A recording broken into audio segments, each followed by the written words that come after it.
شروع کرتا ہوں اللہ کے نام سے جو بڑا مہربان نہایت رحم کرنے والا ہے۔ معزز ناظرین، آج ہم یہ ویڈیو دیکھیں گے کہ ماں کی خدمت کرنے سے کبیرہ گناہ معاف ہوتے ہیں۔ اس پر ہم بات کریں گے۔ بات سٹارٹ کرنے سے پہلے ریکویسٹ یہ ہے کہ ہمارے چینل پہ نئے ہیں تو ہمارے چینل کو سبسکرائب کریں تاکہ ہر آنے والی نئی ویڈیو بر وقت آپ تک پہنچتی رہے۔ معزز ناظرین، السلام علیکم۔ معزز ناظرین، حضرت ابن عباس رضی اللہ تعالیٰ عنہ کے پاس ایک آدمی آیا اور اس نے کہا، حضرت میں نے ایک جگہ شادی کا پیغام بھیجا لیکن لڑکی نے انکار کر دیا۔ ایک دوسرے آدمی نے پیغام بھیجا، لڑکی نے منظور کر لیا۔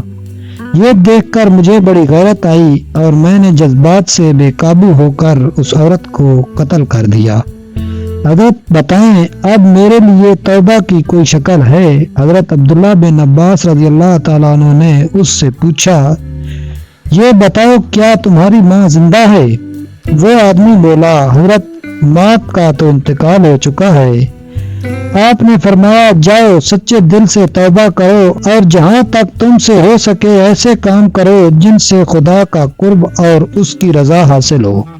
حضرت زید بن سلیم حضرت عبداللہ بن عباس رضی اللہ تعالیٰ عنہ کے پاس پہنچے اور پوچھا، حضرت یہ تو بتائیے اس آدمی سے آپ نے یہ کیوں پوچھا تھا کہ کیا تمہاری ماں زندہ ہے یا مر گئی ہے؟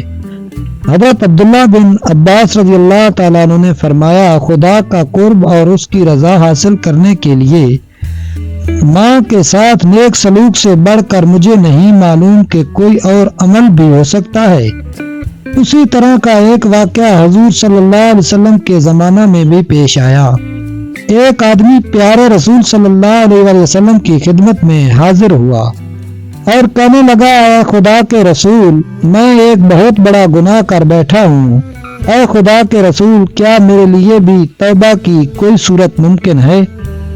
رحمت عالم صلی اللہ علیہ وسلم نے فرمایا، کیا تیری ماں زندہ ہے؟ اس آدمی نے کہا، حضور صلی اللہ علیہ وسلم، والدہ تو زندہ نہیں ہے۔ پھر آپ نے پوچھا، اچھا تمہاری خالہ ہے؟ اس نے کہا، جی ہاں۔ آپ نے فرمایا، خالہ کے ساتھ نیک سلوک کرو۔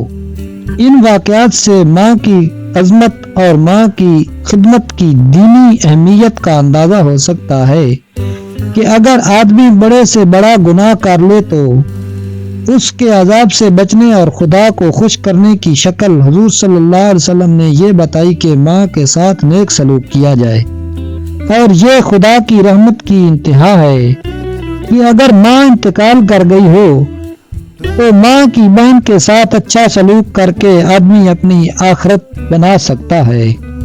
معزز ناظرین، دیکھیے یہ ماں کی عظمت اور شان آپ علیہ الصلوۃ والسلام نے بتائی، اور دیکھیے کہ آج ہم مسلمانوں میں کتنی مائیں ذلیل و خوار ہو رہی ہیں۔